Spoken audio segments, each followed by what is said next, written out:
mga bata? Magandang hapon po, teacher! Sisimulan natin ang ating klase sa isang panalangin. Ashleya, maaari mo bang pangunahan? Isang mapagpala at magandang araw sa inyong lahat, mga bata. Bago kayo masipag-upo, ay maaari bang pulutin niyo muna yung mga kalat sa sahig at ayusin na inyong mga upuan.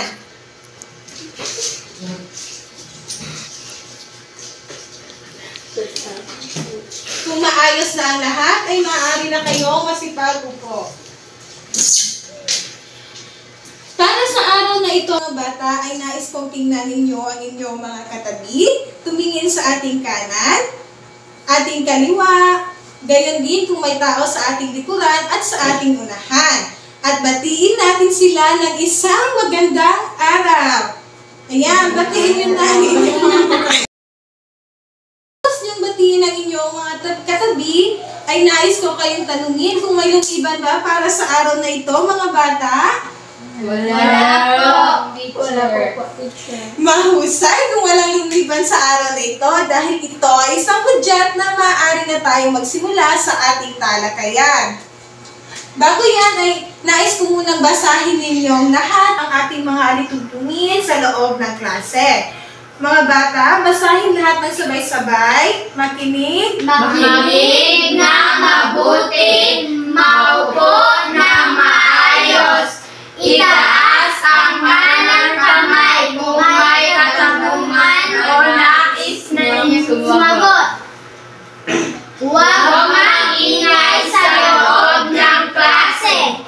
Mga bata, kapag nagsasalita si guro sa harap, ay makinig ng mabuti at maupo ng maayos. Kung meron kayong katanungan o hindi naintindihan, ay itaas lamang ang ating kanang kamay. Nasaan ang inyong mga kanang kamay?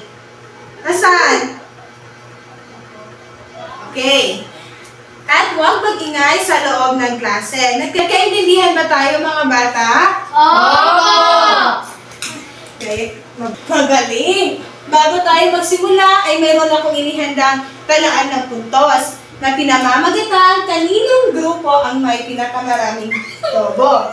Kung sinong grupo ang may pinakamaraming lobo, ay siya ay tatanghalin panalo. Handa na ba kayo, mga bata? Handa na po. Mabuti kung gano'n. Ngayon, mga bata, ay ipapangkat ko kayo sa dalawang pagkat. 1, 2. 2. Bata, bago tayo tumungo sa ating aralin ngayong araw, may kaalaman ba kayo kung ano ang pang-abay? Ilan sa mga uri nito ang pang-abay na panlunan, kung saan ginagamit ninyo ang tanong na saan, at pang-abay na pamanahon, kung saan ginagamit ninyo ang tanong na kailan, at pang-abay na pamaraan, kung saan ginagamit ninyo ang tanong na paano. Bago tayo tumungo sa ating aralin ngayong mga bata, ay nais kong basahin ninyong lahat ng sabay-sabay ang sumusunod na usapan. Isang araw, Habang naglalakad ang mag-ama papuntang plaza, napag-usapan nila ang Nanay Beng nagbabakasyon sa Manila. Ted, Tatay, bakit po pumunta ang nanay sa Manila? Tatay, Ted, maghahanap ng trabaho ang nanay. Ted, sa panarya po ba magtrabaho ang nanay doon? Tatay, oo anak. Ted, wag tiyak po may salubo sa akin ang nanay. Boomer, narinig mo iyon. Itay, tignan mo, matangkad na ang aking alagang aso. Tatay, halika Ted, dalhin natin ang aso mo sa plaza. Balita ko may palatuntunan doon, manonood tayo. Ted, itay kailan pa ba uli ang nanay? Tatay, sa sunod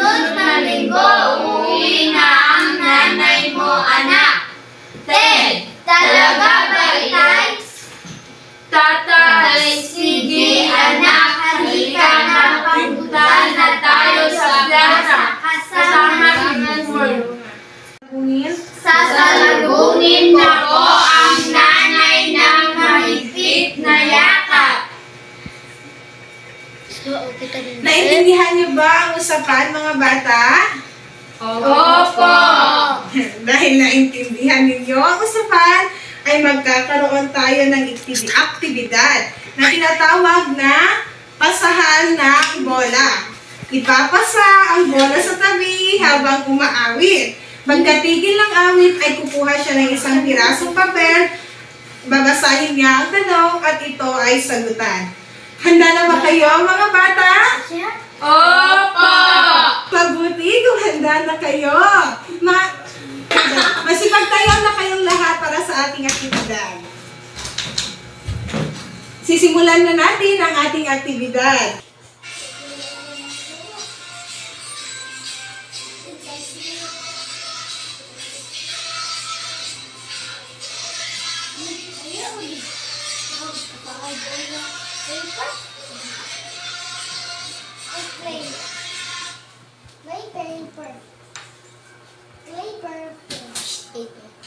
Ano ang paksa ng usapan na mag-ama?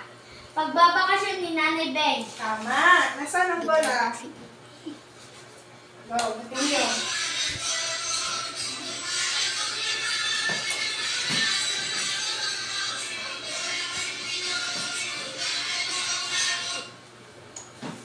Saan pumunta ang mag-ama? Pumunta ang mag-ama sa plaza. Tama. Continue.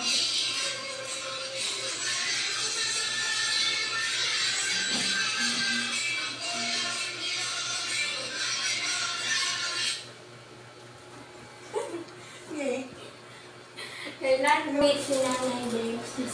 Sa susunod na linggo. Tama. Continue.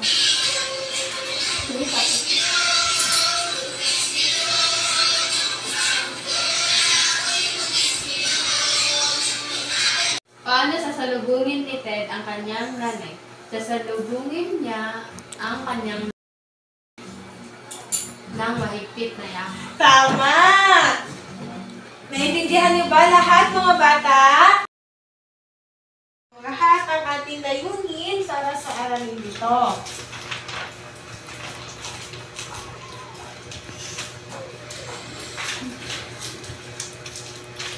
Mga bata, basahin natin lahat ng sabay-sabay sa katapusan. Sa katapusan ng sesyon, ang mga mag-aaral sa ika-6 na baitag ay maisawa ang mga sumusunod na mga 80% na bagdan sa loob ng 40 minutes. Tukoy. Natutukoy ang uri ng pangabay, panlungan, pamaraan, pamanahon, sa pakikipag-usap sa iba't ibang sitwasyon. Nagagamit. Nagagamit ang basto ang mga uri ng pang-abay, panlungan, pamaraan, pamanahon, sa pakikipag-usap sa iba't ibang sitwasyon at napapahalagahan ang tamang gamit ng pang-abay sa pakikipag-usap sa iba't ibang sitwasyon. Ngayon, mga bata, ang ating tatalakayin ay tungkol sa paggamit ng uri ng pang-abay, panlunan, pamaraan, pamanahon sa pakikipag-usap sa iba't ibang sitwasyon. Nakikita niyo ba, mga bata? Opo! Ang pang-abay ay bahagi ng pananalita na nagpapalinaw sa isang usapan, dialogo o pangungusap. Ano ang pang-abay? Sino ang gustong magbasa? Sige, Ashley, basahin mo kung ano ang pang-abay. Ang pag-abay Tumayo. Ang pang-abay ay bahagi ng pananalita ng nagbibigay tuwing sa isang pandiwa, pag-uri at kapwa pang-abay. Halimbawa, sasalubungin ko po ang nanay ng mahigpit na yakap. Ang panilalangang mahigpit sa pangungusap ay nagbibigay, Bibi, pakinig ka dahil mayroon akong mga katanungan upang masagot niyo mamaya. Ang parinala ng mahigpit sa pangungusap ay nagbibigay turing sa pandiwang sasalubungin. Ang nang mahigpit ay halimbawa ng pag-abay sapagkat naglalarawan ito sa paraan ng pagsasalubong sa nanay. Ang pang-abay ay may iba't ibang uri, tulad ng pang-abay na panlunan, pang-abay na pamanahon, at pang-abay na pamaraan. Ano ang pang-abay na panlunan? Sino ang gustong magbasa? Bibi? Maaari bang basahin mo kung ano ang pang-abay na panlunan? Tumayo.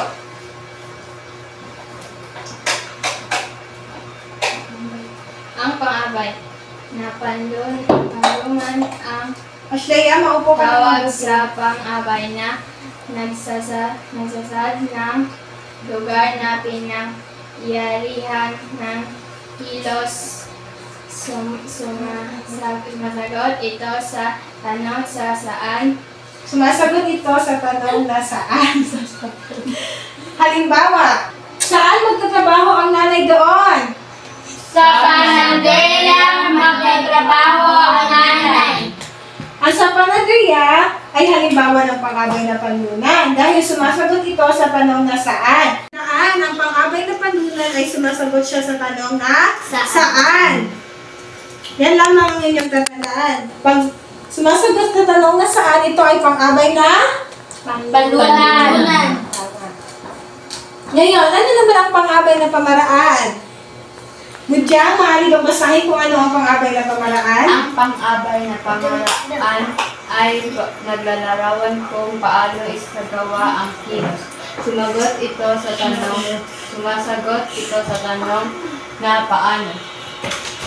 Halimbawa, sasalubungin ko po ang nanay ng mahigpit na yakap. Paano niya sasalubungin ang nanay? Na mahigpit na yakap. Sasalubungin niya Ang nanay na mahigpit na yakap ang kanyang nanay. kaya ang nang mahigpit ay nasa pang-abay na pamaraan dahil sumasagot ito sa tanong na paano? Umupo kayo ng maayos. Hindi na. Ano ang pang-abay na pamaraan? Sumasagot ito sa tanong na paano?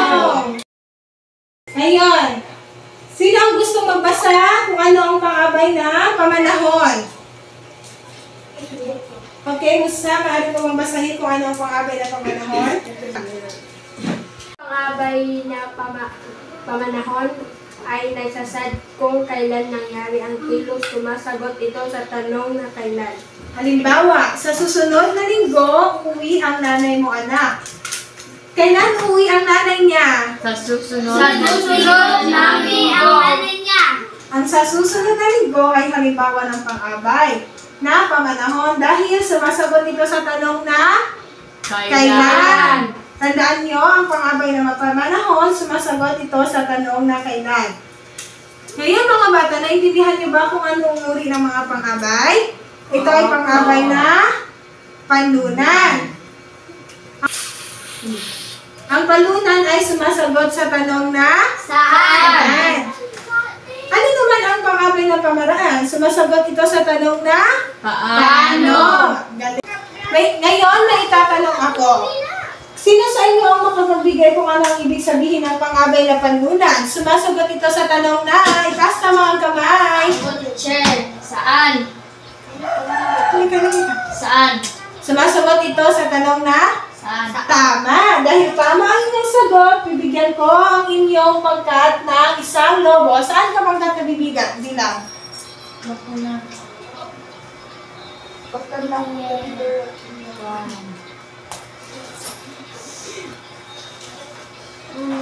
Ngayon naman, sino sa inyo ang makapagbigay ng kung ano ang ibig sabihin ng pang-abay na pamaraan? Itaas lamang ang kamay. Ako po, teacher. Sumasagot ito sa tanong na Paano. tama. Kaninong pangkat ka nabibilang? Dahil sa unang pangkat ka nabibilang, unang pangkat? Pangalawa. Bibigyan ko isang lobo ulit. Nasaan na ang pangkat 2? Wala pa kayong lobo. Ngayon, para naman sa pangkat 2 ha, Sino ang makapagbigay ng ibig sabihin ng pang-abay na pamanahon? Sumasagot ito sa tanong na? Ako po, teacher. Sige! Sumasagot ito sa tanong na? Ayla. Tama! Bibigyan ko ang inyong pangkat ng isang lobo. Naintindihan niyo ba kung ano ang mga uri ng pang-abay? Sino ang makapagbigay ng tatlong uri ng pang-abay? Sige, good job. Pang-abay panlunan, pang-abay pangaraan, at pang-abay na pamanahon. Tama! Bibigyan natin ulit ng inyong pangkat ng isang lobo. Ayusin ninyo ang inyong mga upuan at maupo ng maayos.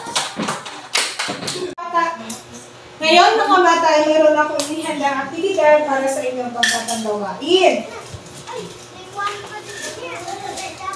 Ito sa pangkaunang pangkat. Sino ang mga unang pangkat? Kayo. Then, pangalawang pangkat. Bago yan mga bata ay basahin muna natin lahat ang pamantayan sa paggawa ng aktibidad. Mga bata, basahin na sabay-sabay lahat. Lahat ng kaalib ay nakikilaho. Malinis. Malinis ang pagkakasulat. Lahat ng sagot ay tama. Kayo sa inyong aktibidad? Opo! Lahat ba ng unang pangkat ay nakikilaho? Opo! Ganon, bibigyan natin sila ng 5 puntos. Ganon din ba ang pangalawang pangkat? Opo!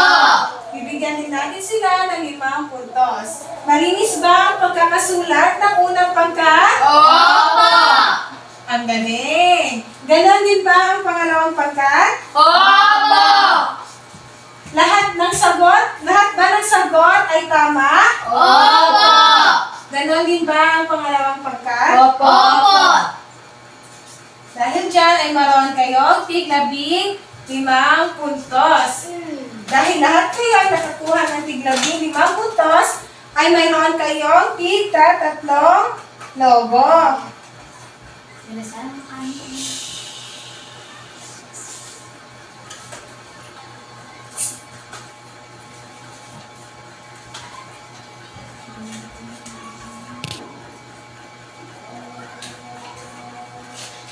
Tandaan mga bata, ang pang-abay ay salitang nagbibigay, turing o naglalarawan sa pandiwa, pamuri o kapwa pang-abay.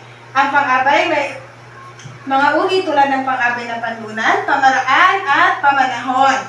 Ngayon mga bata ay nais kong kumuha kayo ng isang pirasong papel para sa inyong pagsusulit. Tapos na ba mga bata? Kung tapos na kayo, ay ipapasa niyo na ang inyong papel. Ngayon naman ay nais kong kunin ninyo ang inyong kwaderno para sa inyong takdang aralin. Tapos na ba kayong magsulat mga bata? Opo! Bago natin tapusin ang ating klase, ay bibilangin muna natin kung kaninong grupo ang may pinakamaraming lobo. Lahat ay magbilang ng sabay-sabay. 1, 2, 3, 4, 5, 6. Ang unang pangkat ay nakakuha ng 6 na lobo. Ang pangalawang pangkat, 1. 1, 2, 3, 4. Ang pangalawang pangkat ay nakakuha ng 4 na lobo. Dahil nakakuha ang unang pangkat ng 6 na lobo, sila ay panalo. Bibigyan natin sila ng 5 bagsak.